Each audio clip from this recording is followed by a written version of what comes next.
이 도표를 통해서 우리가 계속 인지하고 있는 유월절의 의미들, 6월절에 예루살렘에 오셨고, 또 세 번째 유월절에는 갈릴리에 계셨으면서, 또 마지막 6월절을 위해서 올라가실 때에는 미리 당겨서, 오병이어 사건, 이때 예루살렘을 가시지 않고 오병이어 사건을 통하여서 많은 사람들에게 정치적인 왕으로 등극하실 것을 기대치를 높게 가진 상태에서 두문불출했지만 제자 교육을 통하여서 이제 예수님께서 부활 승천 이후까지 대비하셨던 차근차근히 예수님의 대속 사역을 이루어 가신 그래서 마지막 예루살렘으로 오신 이 발걸음은 6월절이 시간적으로는 한 4월 정도로 생각을 했을 때 미리 한 6개월 전에 오셔서 초막절, 수전절 그런 다음에 나사로를 살리는 사건까지 예, 의미는 다 나누었기 때문에 다시 복습하지 않을게요. 대신에 이 수전절 마지막 성전에서의 겨울 무렵에 이 교훈과 내용들을 펼치신 다음에 베레아로 피신하셨다가 이제 임박한 예루살렘 입성 약 일주일 전후로 보게 되면 될 것 같습니다. 나사로를 살리는 사건. 자, 여기서부터 한번 시작을 해보죠. 베다니는 나사로, 그다음에 마르다, 마리아 이렇게 남매가 살고 있는 예수님께서 항상 예루살렘으로 오시게 되면은 이 남매의 집에서 유하셨던 그래서 그 친분을 잘 쌓으셨던 그런 관계들이었죠. 그러면서 어쨌든 베다니에서 나사로를 살리신 사건 요한복음 12장 예, 이게에 나타나는 11장에서 나타나는 나사로를 살린 사건 이후에 그 사건 자체가 이제 많은 사람들에게 큰 부각이 되는 사건이었고, 동시에 대제사장들과 바리새인들이 예수를 죽이려고 강한 마음을 품게 되는 그런 교차점이기도 했고요. 그 다음에 우리가 잘 아는 마리아의 향유를 부은 이 에피소드로 들어가게 됩니다. 6월절이 있기 한 6일 전 정도 예수님의 입성 전에 사건이고요. 예수님은 이제 베다니에 계속 계시면서 그곳에서 마르다와 마리아와 나사로와 함께 식사를 하시게 된 상황에서 이 값비싼 이 순전한 나드 향유를 예수님의 발에 붓고 머리털로 닦은 사건을 통해서 예수님 이걸 이렇게 해석하셨죠. 이것은 나의 장례를 준비하는 일이다.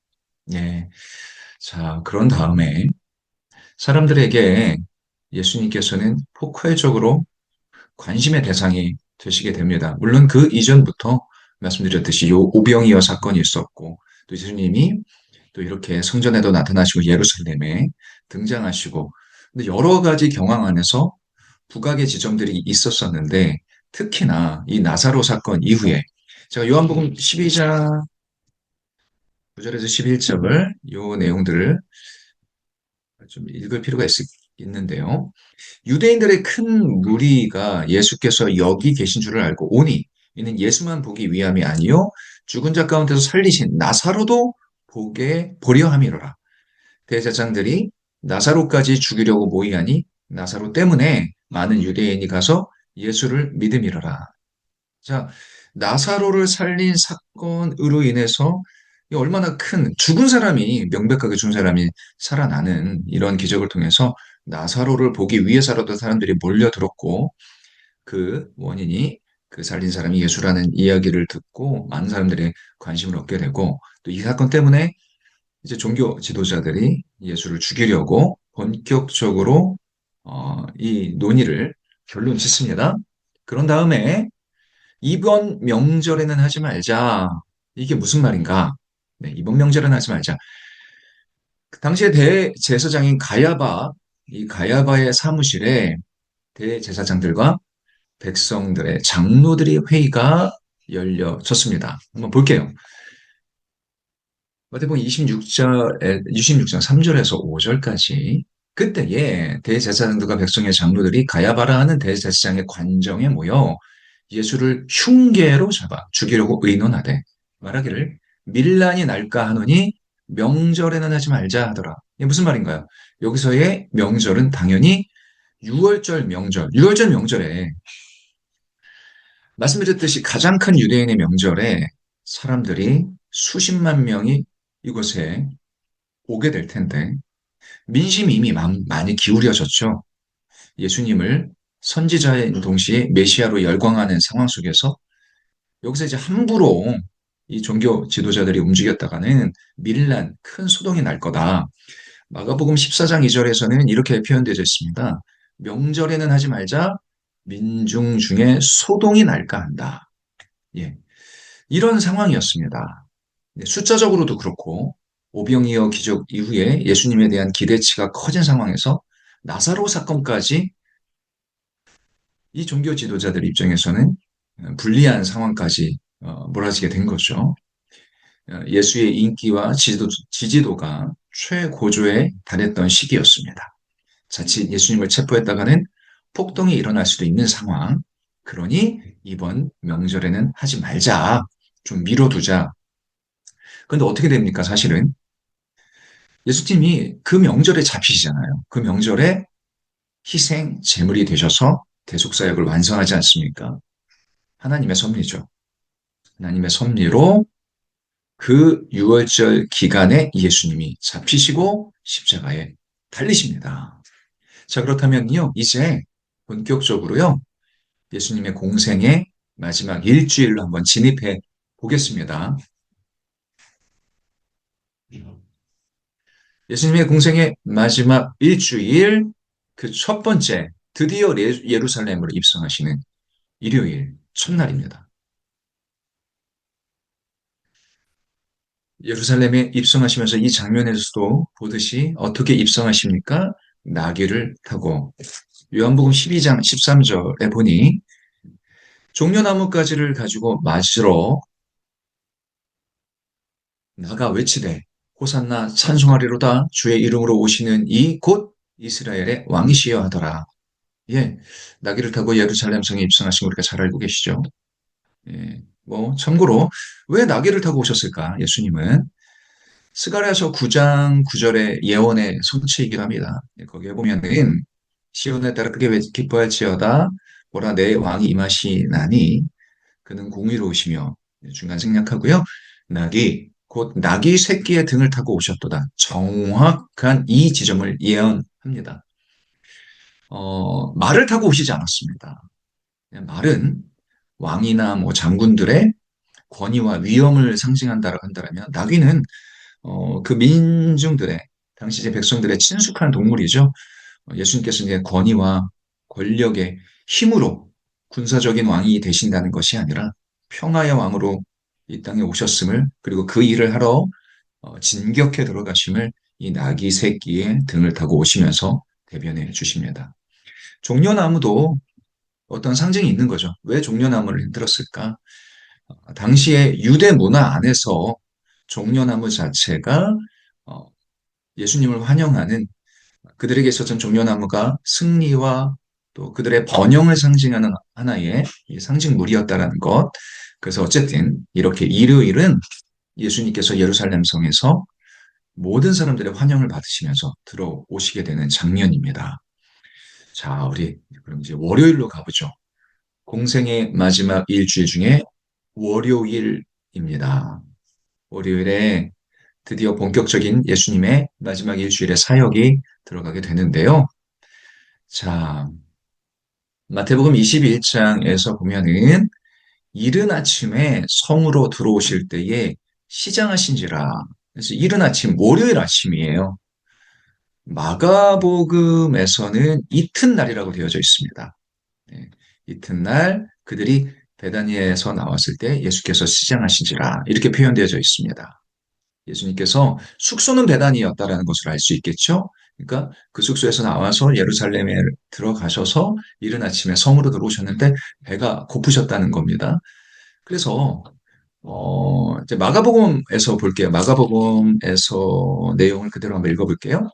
이튿날 그들이 베다니에서 나왔을 때에 예수께서 시장하신지라 멀리서 잎사귀 있는 한 무화과 나무를 보시고 혹 그 나무에 무엇이 있을까요? 가셨더니 가서 보신즉 잎사귀 외에 아무것도 없더라. 이는 무화과의 때가 아님이라. 자, 여기서 중요한 배고프셨어요. 그래서 무화과 나무가 있는 것을 보시고 먹을 게 있을까요? 그러니까 무화과 열매를 먹으려고 가셨는데 잎사귀 위에 아무가 없더라. 당연히 그때는 무화과가 열릴 때가 아니었다라는 거예요. 그런데 중요한 건 이거예요. 예수께서 나무에게 말씀하여 이르시되 이제부터 영원토록 사람이 내게서 열매를 따먹지 못하리라 하시니 제자들이 이를 듣더라. 무화과 나무 입장에서는 좀 억울하죠. 때가 아닌데 예수님께서 오셔서 열매를 먹으려고 했어요. 근데 저주까지 하십니다. 그 무화과 나무가 말라 죽은 이런 사건입니다. 어떠한 의미일까요? 자, 우리가 이 부분 어느 정도는 확인하고 가죠. 무화과 나무입니다. 말 그대로요. 없을무에 꽃 화자, 꽃이 없는 나무라는 뜻을 가진 어, 이 무화과 나무, 무화과 나무 열매가 맛있죠. 그들에게 당시 유대 사회에 간식 제공을 하고 큰 위로가 되어졌던 아주 친숙한 이 열매 나무인데 꽃이 없어요, 말 그대로. 근데 사실은 꽃이 없는 게 아니라 꽃이 열매 안쪽으로 이제 숨어 있기 때문에 없어 보이는 건데 보통 이런 말입니다. 꽃이 먼저 난 다음에 그 다음에 열매가 나는 것이 보통 실과 나무의 수순이죠. 당연히 그것이 자연의 법칙인데 꽃이 없는 무화과 나무, 당연히 이 무화과 나무가 말씀드린 대로 꽃이 없는 건 아닌데 어쨌든 잎이 무성하게 나 있으면은 열매가 있을 것으로 판단하는 거예요. 잎이 나고 꽃이 있고 그다음에 열매가 있는 건데 일단은 이 무화과 나무는 꽃이 없는 나무라는 것을 전제했을 때에 무성하게 이 잎이 이렇게 나 있다. 그러면 그 안에 열매가 있을 것으로 예상하고 예수님께서 가서 이제 보신 건데 그러면 이 말, 철이 아닌데 왜 열매를 따먹으려고 하셨을까? 본격적인 무화과 수확철은 아닙니다. 그게 여름이에요. 그런데 이때가 봄입니다. 예, 6월절은 봄이에요. 3월에서 4월. 봄에도 잎이 나기는 시작합니다. 그래서 열매는 있는 거예요. 그래서 먹을 수 있는 열매는 있기 때문에 어느 정도 간식거리는 충분히 제공할 수 있는 나무라고 가셔서 본 건데 열매가 없었습니다. 그래서 저주하십니다. 그래서 이 저주의 내용이 그 옆에 있는 뭐 제자들이나 사람들의 입장에서는 뜬금없는 거였지만은 예수님은 어떠한 상징적인 메시지를 던진 거죠. 이겁니다. 잎은 무성하지만 열매가 없는 나무. 즉, 잎만 살아있고 열매가 없는 나무를 통해서 겉보기에는 번듯하지만 위선적이고 삶과 종교적인 이 신앙의 중심이 없이 외식하는 종교 지도자들에 대한 통렬한 비판이자 성찰입니다. 잎만 살아있고 열매가 없는 나무. 그래서 저는 이렇게 한번 대입해 보았습니다. 잎만 살아있고 열매가 없는 나무. 이게 참 우리 예수님께서 이 한국 사람들을 위하여서도 참 의미 있게 절묘하게 이 비유를 하신 것 아닌가 싶어요. 잎만 살아있고 열매가 없는 나무, 잎만 살아있고 열매가 없는 신앙. 바로 우리들을 향해서, 인간들을 향해서 잎만 살아있고 번듯한데 열매가 없이 중심 없는 신앙에 대한 비판이었다. 이것이 첫 번째 월요일 오전에 있었던 사건입니다. 자, 그런 다음에 예수님께서 제자들과 함께 어디를 가시느냐? 성전으로 가십니다. 월요일 사건입니다. 그리고 성전 청결. 우리가 잘 아는 예수님께서 채찍을 드시고 성전 안으로 들어가 우리 지난주에 성전 사진으로 이렇게 어, 그 거대한 성전 안에 어디에 이 장사꾼들이 있고 어디에서 종교 지도자들이 머물고 있고 이런 내용들을 또 봤잖아요. 아마 이 인산인해 사람들이 많이 가득 모여져 있고 여기에서 환전을 하고 장사를 하고 이 재물을 팔고 이러한 복잡한 이 시장이 형성된 성전 안에서 예수님께서 채찍을 들고 그들을 나무라시고 여기를 이제 뒤집어 엎으시는 사건. 자, 그런데요. 성전 청결 사건이 우리가 유사한 요한복음 2장에 기록되어져 있는 상황을 우리가 보았죠. 그래서 우리가 헛갈릴 수도 있습니다. 왜 그 성전 청결은 뭐고 이 성전 청결은 뭘까? 그래서 학자들은 사건은 하나였는데 두 가지로 그냥 여기서도 표현하고 여기서도 표현한 것이라 얘기하는 경우도 있고요. 근데 대부분 어, 우세한 이 견해는 성전 청결은 두 번에 걸쳐서 있었다. 예수님의 사역 초기에 있었고 예수님의 사역 말기에 성전 청결로 예수님의 사역의 문을 여셨고 성전 청결로 문을 닫으시는 거죠. 이러한 배치가 있는 거죠. 상징적인 거죠. 성전이신 예수님께서 더러워진 성전을 이렇게 청결하도록 메시지를 주시면서 이 사역의 초반부와 후반부를 마무리하시는 거다. 자, 그래서요. 요한복음의 2장에서 나타난 성전 청결에서 이 성전을 헐라 내가 사흘 동안에 일으키리라 이 말씀을 하십니다. 여기서 요한은 이 사건을 예수님의 죽음과 부활을 예언하시는 말씀으로 연결시키죠. 요한복음에서는 성전 청결이 예수님의 공생의 시작점에서 예수님께서 많은 사람들과 종교자들에게 주목받는 사건으로 다른 공간복음서에는 이 초기 성전 청결이 없습니다. 네, 그래서 이 성전을 헐라 예수님 본인이 성전으로서 대입해 주시면서 사흘 동안에 내가 일으키리라 부활을 예표하신 사건이었죠. 그러면서 이제 두 번째 성전 청결은 나머지 공간 복음 안에 마태복음, 마가복음, 누가복음 안에 다 기록되어져 있습니다. 마태복음은 21장, 마가복음은 11장, 누가복음은 19장에 기록되어져 있으면서 이 성전에서 매매하고 장사치들의 이 더러워진 성전을 꾸짖으시면서 이거는 당연히 장사꾼들에게만 해당되는 얘기가 아니죠. 강력하게 이렇게 표현하십니다. 내 집은 기도하는 집이라 일컬음을 받을 것이라 하였거늘 너희는 강도의 소굴을 만드는도다. 마태복음 21장 13절. 네. 이렇게 강렬한 예수님의 꾸짖음. 이 시점에서 예수님의 권위가 이제 절정으로 이루어진 상황인데 이 권위로 사람들에게 어필을 하시면서 종교 지도자들이 예수님을 가만 놔둘 수가 없었습니다. 아니, 도저히 안 되겠다. 예수님을 죽이려는 의지를 오히려 예수님께서 기름을 부은 사건이 된 거죠. 자, 결국에는 이 사건이 예수님의 체포와 십자가 사건으로 직진하게 되어지는 촉매제 역할이 된 것으로 보이게 됩니다. 자, 그러면서 이제 화요일로 넘어가게 되죠. 예수님의 공생의 마지막 일주일, 화요일. 자, 어떠한 일이 일어났을까요? 화요일 굉장히 중요한 하루입니다. 아마 예수님의 이 일주일 중에 가장 피곤한 날일 수도 있을 겁니다. 예수님께서 싸우십니다.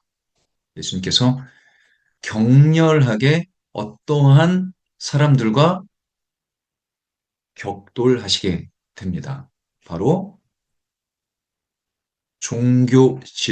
지도자들과 본격적으로 격돌하시면서 싸우게 되십니다. 사진에서도 보시듯이 종교 지도자들이 예수님을 찾아와서 어, 싸움을 걸어요. 논쟁한다는 얘기죠. 물리적으로 주먹다짐을 했다는 얘기는 아닙니다. 자, 그런데 이러한 의문이 들 수 있어요. 왜 종교 지도자들이 예수님을 찾아와서 논쟁을 벌였을까? 아니, 이번 명절에는 하지 말자라고 해놓고, 제가 말씀드렸듯이 왜 그랬을까요? 유추해보죠? 전날 사건이 있었잖아요. 전날 무슨 사건? 성전 청결. 성전 청결 사건은 종교 지도자들에게서는 매우 민감한 뇌관을 건든 겁니다. 어디 감히 그들의 이권과 그들의 부귀 영화의 중심지인 그들의 삶의 터전, 그들의 사역지, 그리고 백성들과의 접점, 그리고 많은 사람들이 모여서 성전 중심 도시인 여기에서 예수님께서 대놓고 자신들의 권위에 도전한 거예요. 야, 이건 안 되겠다. 도저히 이제 눈앞에서 이 예수님의 이 퍼포먼스를 보고 머리끝까지 화가 났을 겁니다. 더 이상은 두고 볼 수 없다. 이 지지층이 두터워진 겁니다. 예수님의 그, 주변에는 예수님을 향한 이 민심의 중심이 이제 견고해진 겁니다. 그래서 함부로 체포할 수는 없고, 이제 공개 논쟁을 통해서 예수님의 권위를 무너뜨리려고 온 거예요.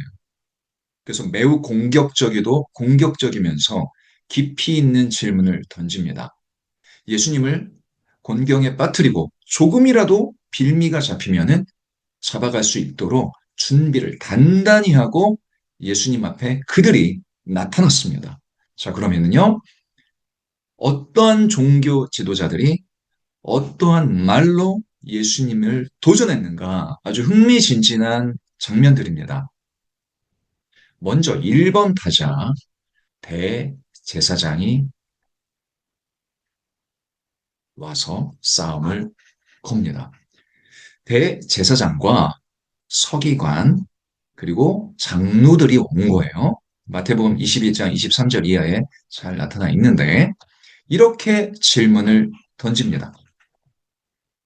너는 도대체 무슨 권세로 이런 일을 하는 거야?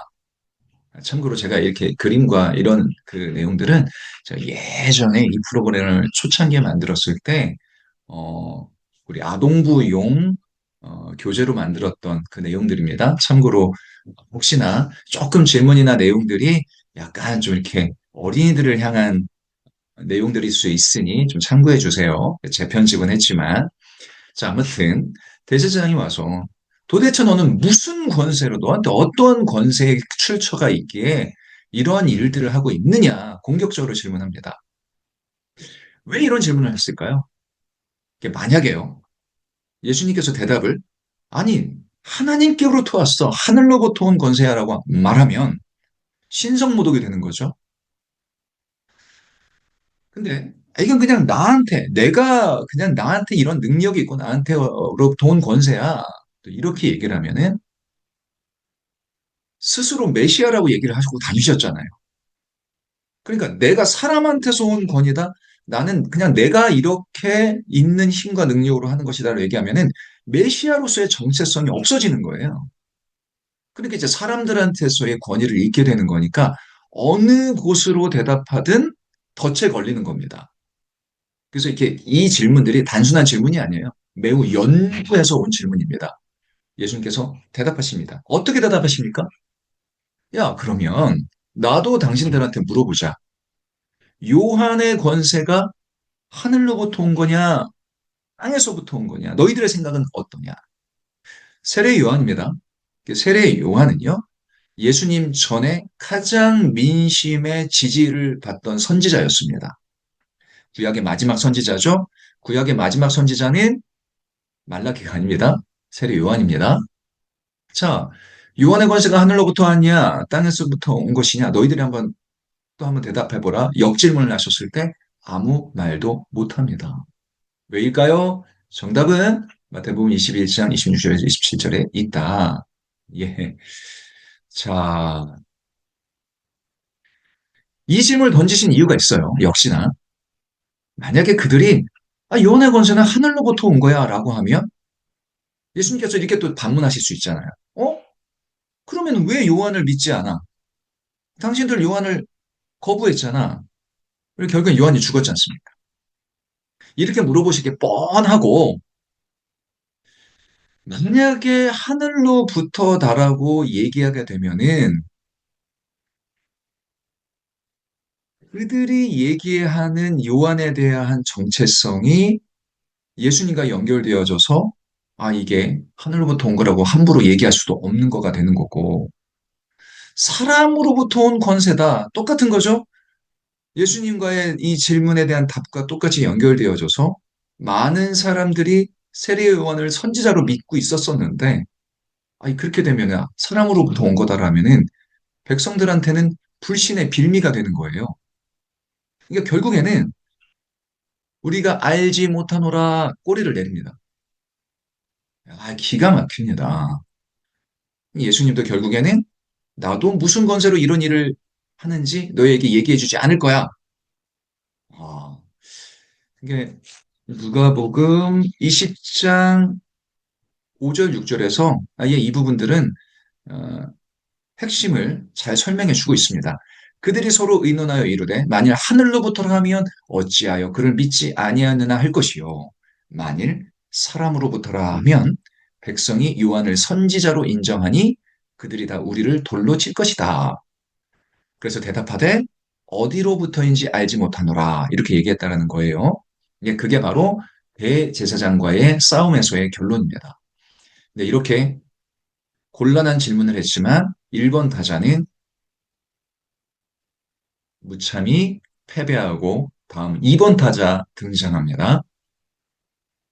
바리새인들이 왔습니다. 강력한 바리새인들, 늘 예수님과 대척점에 있었고 예수님도 비판의 1순위였던 바리새인들. 바리새인들은 어떻게 질문합니까? 가이사는 로마 황제의 칭호죠. 가이사에게 세금을 내는 것이 맞아? 라고 이야기합니다. 음, 이제 마태복음과 마가복음, 누가복음 이 질문들이 다 있습니다. 바리새인들은요 로마의 지배를 민족주의자들이었기 때문에 로마 치하에 있었던 그 상황을 매우 어려워했고 싫어했습니다. 그러니까 로마 지배에 항거하는 상징적인 바리새인들이 로마에 세금을 내야 된다라고 예수님께서 얘기를 하게 되면 예수님을 그래 너는 민족 반역자야 라고 이제 몰아갈 수 있는 거예요. 그러니까 민족주의적인 이 아잔대로 이를 묶는 거죠. 근데 여기에요. 우리가 바리새인들이 왔다고 하지만 옆에 헤롯 땅 당원들도 같이 와서 이 질문을 했습니다. 헤롯 땅은요. 반대로 로마와 협력하는 정치 세력이었습니다. 자, 헤롯 땅이 옆에 있었어요. 그리고 바리새인들이 있어요. 민족주의자와 우리로 따지면 친일파가 함께 있었어요. 그러면 두 가지 이 세금을 내야 된다, 세금을 내야 되지 말아야 된다, 내면 안 된다라고 얘기를 하면은 예수님을 로마에 대한 반역자로 고발할 수 있는 빌미가 되는 거죠. 그러니까 민족주의적인 이 체제 안에서는 예수님께서 세금을 내야 된다라면 반역자가 되는 거고, 민족 안에서의 이 카테고리 안에서는 세금을 내지 말라고 하면은 로마에 대한 반역자로 당연히 이것도 고발 대상이 될 수 있는 겁니까? 어느 쪽으로 대답해도 예수님은 곤란한 덫을 놓은 겁니다. 자, 그러고 보면 참 예수님 하나 죽이려고 뭐 여야를 막론하고 다 하나가 된 거예요. 정치적으로. 대단합니다. 예수님께서 어떻게 반격하시니까 자, 세금 내는 돈을 한번 나한테 가져와라 라고 얘기를 하세요. 데나리온 동전이죠. 그 동전을 보여달라고 하시면서 그 동전에는 가이사의 이 흉상, 이 초상이 새겨져 있었죠. 예수님께서 뭐라고 얘기하십니까? 이 형상과 글이 누굴 것이냐 묻습니다. 가이사의 것입니다라고 답하죠. 그러면서 기가 막힌 답변을 내놓으십니다. 우리가 잘 알죠? 뭐라고요? 가이사의 것은 가이사에게, 하나님의 것은 하나님에게 바쳐라. 와, 세상 권력을, 즉 당시의 로마 지배를 부정하지 않으면서도 하나님께 대한 마음의 우선순위를 지키도록 답변하신 겁니다. 자, 세속 권력에게는 마땅한 의무를 다하라는 겁니다. 그러니까 예수님께서는 당시 로마 체제에 있었던 나라의 상황을 그대로 인지하시고 또 인정하시면서 세상의 권력에게는 마땅히 의무를 다해라. 그런데 우리의 궁극적인 순종의 그리고 우리의 신앙의 대상, 그 중심은 하나님께 있다. 이 두 가지를 다 균형 잡히게 걸려들지 않도록 답변하시고 바리새인과 헤롯 당들을 물리치 이 논쟁에서도 승리하십니다. 어느 것에서 걸리지 않으세요. 그러면서도 이 하나님께 대한 중심을 놓지 않으십니다. 자, 그러면 3번 타자가 또 등장합니다. 3번 타자는 사두개인들입니다. 자, 사두개인들은 어떤 사람인가요? 우리 종교 지도자들에 대한 이 캐릭터를 같이 나눈 적이 있었죠. 어, 대제사장 그룹, 그 다음에 바리새인들이 있고요. 그런 다음에 사두개인들이 있습니다. 잠시만요. 어, 네, 이어가겠습니다. 이 대제사장들과 바리새인들에 대한 캐릭터는 우리가 어느 정도 인지할 수 있어요. 아, 그들이 종교 지도자이면서 대제사장 하면은 성전을 관리하고 제사를 관장하는 사람들이다. 그다음에 바리새인들은 백성들의 이 삶 안에서 백성들 편에서 성경을 공부시키고 율법을 연구하면서 친근한 백성들에게 있어서는 존경받을 만한 종교 지도자들 그룹이다. 사두개인들은 그럼 어떤 사람이었는가? 기억을 떠올려 주세요. 대제사장 가문 중심의 귀족들이었습니다. 대제사장 가문이긴 했는데 이들은 또 특히 귀족들로 형성된 예, 여기서 말하는 이제 사두개 후예들인데 어쨌든 그래서 이제 사두개인인데 모세의 오경만 받아들입니다. 성경 구약의 전체를 받아들이지 않습니다. 그리고 천사라든지 부활이라든지 영혼들을 거부해요. 인정하지 않아요. 그러니까 초자연적인 신앙적인 신비, 어, 그런 영적인 존재들, 영적인 세계, 체계 자체를 거부합니다. 그러니까 어떻게 보면은 내세에만 관심이 있는 거죠. 자, 그래서 우리가 소망하는 하늘나라의 개념이 있습니다. 이제 천국에 대한 개념이 있습니다. 이제 그들에게는 그 천국이라는 개념 자체가 매우 희박하다고 볼 수 있고요. 그래서 이제 부활이라는 개념 자체를 이들은 인정하지 않고 조롱하는 겁니다. 무슨 부활이 있어? 말도 안 되는 소리 하지 마. 이걸 어떻게 하면 곤경에 빠뜨릴 수 있을까? 그 질문이 뭘까요? 이것도 연구에서 온 질문이에요. 그냥 와서 질문을 던지고 뭐랄까요? 이 화두를 던진 게 아닙니다. 어떻게 이야기합니까? 그들의 질문. 어떤 사람이 있어. 근데 그가 천국에서 누구 아내가 될까? 자, 어떤 사람이 있는데 이 사람이 있는데 아, 자, 그냥 간단히 얘기해서 그 사람이 맞이야. 그런데 이 사람이 결혼해서 죽었어. 근데 자식은 없어. 그러면은 그 동생이 그 형수를 취해서 아내로 삼잖아. 근데 또 죽었어. 둘째도 죽고 셋째도 죽고 넷째도 죽고. 그래서 여러 명, 여러 명의 형제들이 있는데 자, 일곱 형제죠. 차례로 죽어서 그 여자를 아내로 취했는데, 그러면 부활 때에는, 그럼 누구의 아내인 거야? 그렇죠. 아내는 한 사람인데, 형제가 일곱이에요. 이게 신명기 25장에 나오는 형사 취수법, 좀 뭐 한자라서 어렵긴 할 수 있겠지만은, 형사 취수법이라는 제도를 근거 삼아서 곤경에 빠뜨린 겁니다. 형이 자식이 없이 죽으면은 동생이 형수를 아내로 취해 형의 대를 잇게 하라. 이 법이에요. 그래서 이 질문을 하게 되면은 그렇잖아요. 부활하면 너희들이 생각하는 부활의 체계라고 한다면은 누가 아내가 되는 거야? 그 일곱 명의 아내가 누구인 거야? 자, 예수님께서 어떻게 대답하시는가 보겠습니다.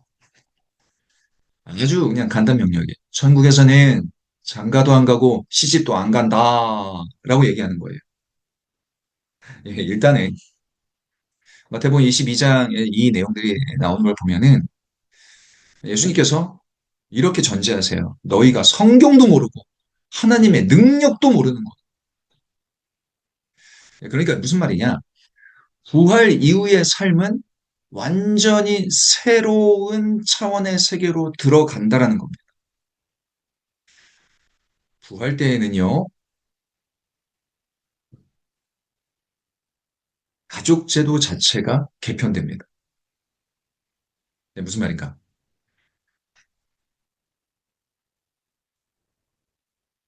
이거 먼저 얘기를 해야겠네요. 사두개인들은 부활을 믿지 않기 때문에 이 얘기를 한 것인데, 천국에서는 장가도 안 가고 십주도 안 간다. 우리가 부활을 하게 되면은, 부활한 그 세계에서는 가족 제도 자체가 결혼 제도 자체도 없고 개편되고 지금 우리가 살고 있는 이 세상에서의 그런 공동체성이 아닙니다. 그러니까 완전히 개편된 새롭게 연합된 공동체로 우리가 살게 된다는 거예요. 확실한 건 부활이 있다라는 거고 그 부활이 실제 일어날 일인 거고 그리고 신비의 몸으로 예수님께서 부활의 첫 열마가 되셔서 우리 역시 이러한 육신이 아니라 새로운 체계의 몸으로 다시 살아가게 될 텐데 지금의 이 우리가 발딛고 살고 있는 이 땅에서의 공동체성이 아니다. 그래서 말씀하시는 겁니다. 천국에서는 장가도 안 가고 시집도 안 가. 예. 전혀 새로운 몸에, 전혀 새로운 성별, 전혀 새로운 체계 안에서 우리는 살아가게 됩니다. 그래서 이제 저희 목사님들이 만나서 가끔 얘기하게 되면은 부부 동반으로 만나면 이런 얘기를 농담이지만 실제의 이야기죠. 아이고 이제 부부끼리 같이 얘기를 하면서 사이좋게 지내. 천국에서는 이웃집 주민이야. 뭐 이렇게 얘기를 하는 거죠. 그렇죠? 우리 부부도 지금 우리 다 이제 가정이 있고 제 부부라고 하실 때에 옆에 계신 아내와 남편은 천국에서는 이웃집 주민으로 만나게 될 겁니다. 사두개인들의 이 신랄한 공격은 이렇게 또 예수님의 승리로 막을 내립니다. 네. 전국에서는 장가도 안 가고 시집도 안 간다. 부활은 있습니다. 서기관들이 마지막 타자로 등장합니다. 아, 서기관들. 예. 서기관들은 또 고위 공직자들이었습니다. 말 그대로 성경을 필사하는 사람들, 그래서 성경을 꿰차고 있는, 당시의 성경은 구약 성경이었습니다. 그래서 율법을 꿰차고 있고 거의 달달 외우듯이 그래서 석인관들의 공격 포인트는 율법에 의거한 공격이었습니다. 어떻게 질문합니까? 서기관들은 모든 율법의 명령 중에 가장 중요한 것은 무엇이냐라고 물어요. 자, 이것은요, 공경에 빠뜨리고자 하는 다른 질문과는 약간 결이 달라요. 그러니까 왜 그러냐면요, 당시 제 서기관들의 관심사, 그리고 그들의 평생 율법을 연구하는 사람들이었기 때문에 그들도 항상 이러한 학문적인 그리고 그들의 이제 신앙적인 열심이 있었었는데 실제로도 가장 중요한 개념이 성경의 이 계명 중에 가장 중요한 것이 무엇인지 이것을 정리하고 집대성하려고 하는 논쟁들이 늘 있었다라고 해요. 그래서 이 서기관들이 질문한 것은 예수님의 해석을 너가 한번 이걸 한번 얘기해봐라. 예수님의 어떤 율법을 대하는 실력 그리고 어떠한 수준에 있는가를 공격적인 질문으로 판단하고자 하는 것일 수도 있고 동시에 이들의 관심사이기도 했기 때문에 너 한번 어떻게 답하는지 한번 보자. 근데 가만 생각해 보면 참 사람 잘못 봤죠. 어떻게 감히 왜 그래요? 저자잖아요. 예수님의 성경의 저자 아닙니까? 성경을 만든 사람한테 이걸 물어본 거예요. 성경의 저자한테 이 질문을 물어봤으니 대답 못 하실 리 없죠. 아주 심플하게 예수님께서는요, 두 가지의 성경 구조를 딱 제시하시고 이걸 통합시키십니다. 먼저는 신명기 6장 5절. 내 마음을 다하고 목숨을 다하고 뜻을 다하여 주 하나님, 주 너희 하나님을 사랑하라. 그리고 레위기 19장 18절. 내 이웃을 내 자신과 같이 사랑하라. 이 두 개념을 연결시키고 통합하셔서 자, 첫째는 누구 사랑? 그 다음은 이것사랑. 마태복음 22장 40절에서 말씀하신 내용이 있는데 첫째는 하나님 사랑.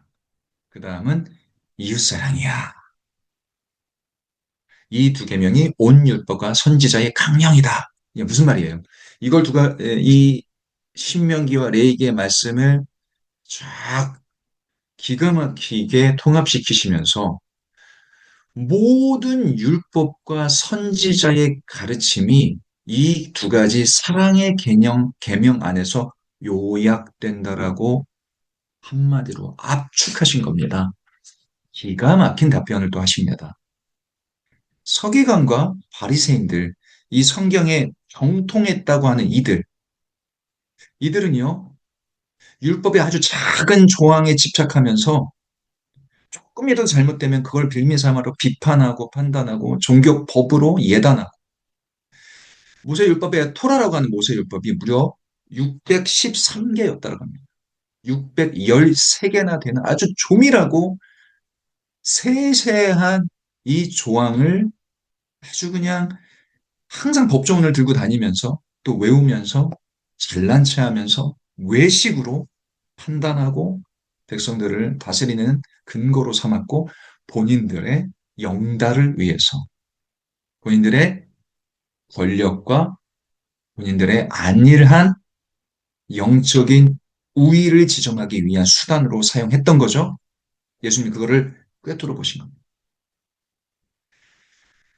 이 성경에 하나님의 본질인 사랑을 잃고 너희가 계명과 법으로 너희들 스스로 도구마에 빠져 있고 백성들을 올가매려고 한다.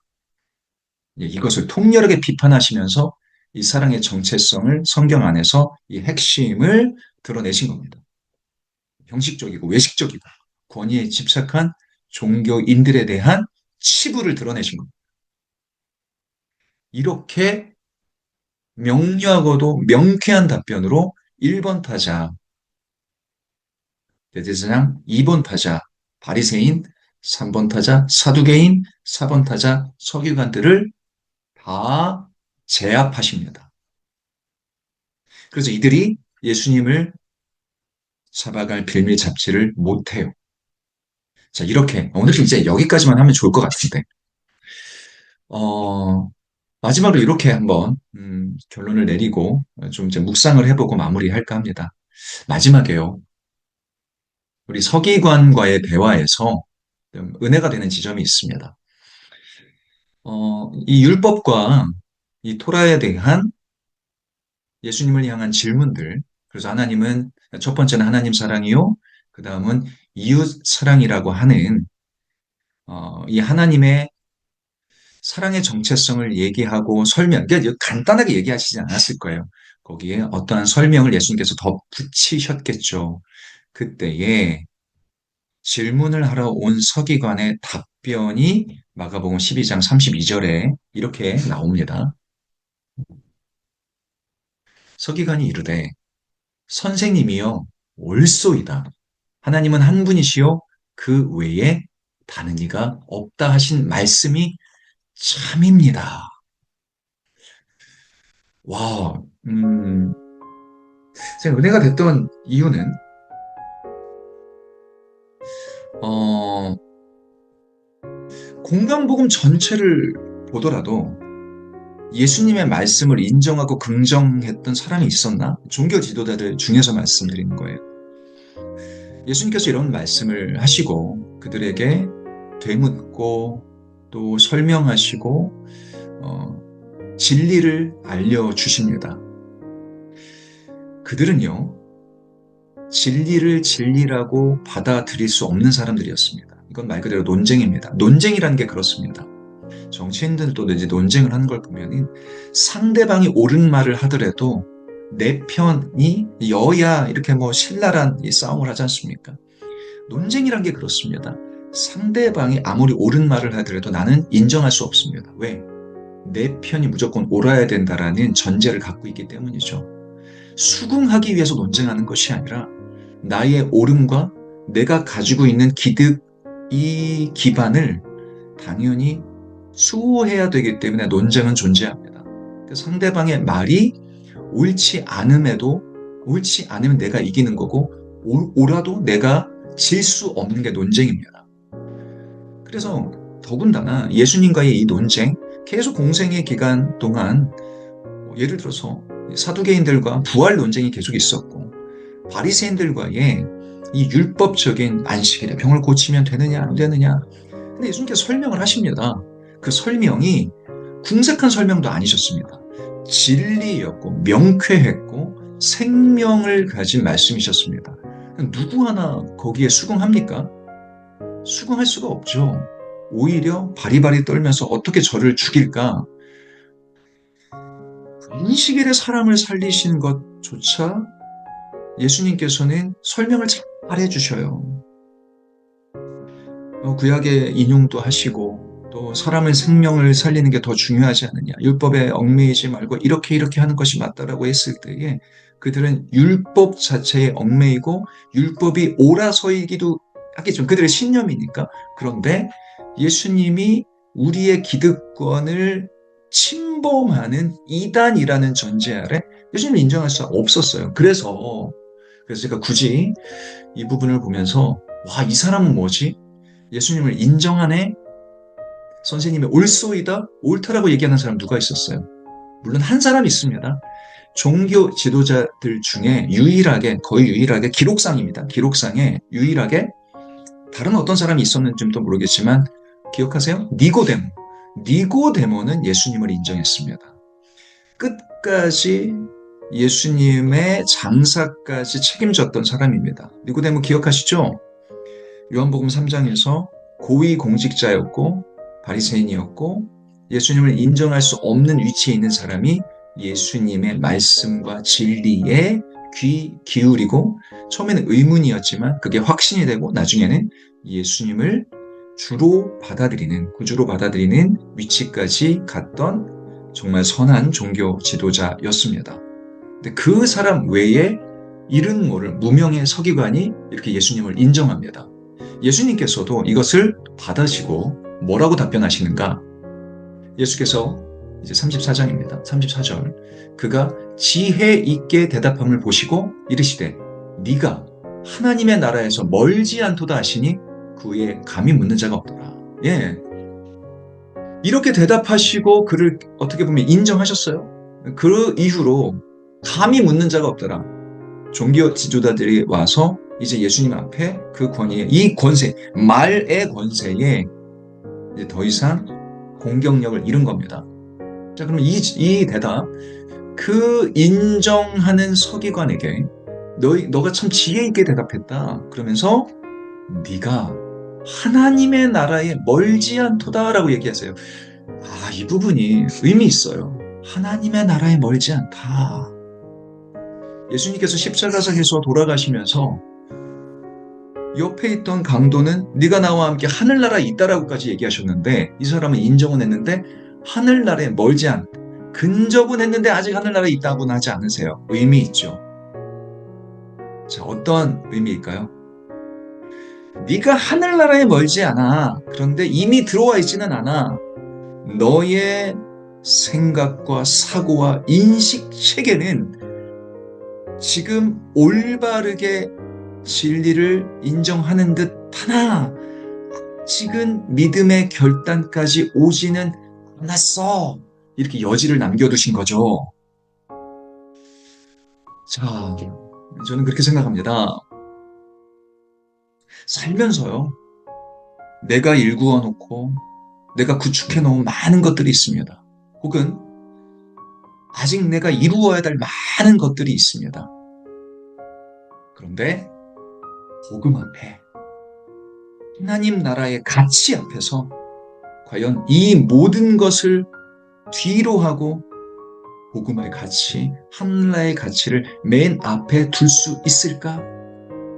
그러니까 오늘 이 마지막 서기관을 향한 예수님의 이 격려인 듯 격려가 아닌 인정함을 보고 생각해 보게 되는 거예요. 참 어렵구나. 참 어려운 게 이 복음 앞에 우리의 가치를 먼저 두는 것이구나. 근데 우리는 그 복음 앞에, 그 하늘나라 앞에 갈망하는 자로 이 시간 함께하는 줄 믿습니다. 그래서 저는 이제 며칠 앞으로 다가온 복음 집회에 대한 기대가 그 지점에서도 생기는 겁니다. 이제 며칠 앞으로 다가왔죠? 이 복음이라는 절대 가치 아래에 우리의 삶의 가치를 재정립하고 재정돈할 수 있는 기회가 되어지기를 소원합니다. 네, 오늘은 여기까지 하고요. 예수님께서요, 이 종교 지도자들과 이러한 엄청난 싸움을 마치시고 가신 곳이 있습니다. 그 다음에 또 가셔서 아주 또 의미 있는 설교를 하십니다. 네, 다음번에는 그 지점으로 가서 예수님의 사역을 끝까지 한번 우리 동참해 보도록 하겠습니다. 여기까지 하겠습니다.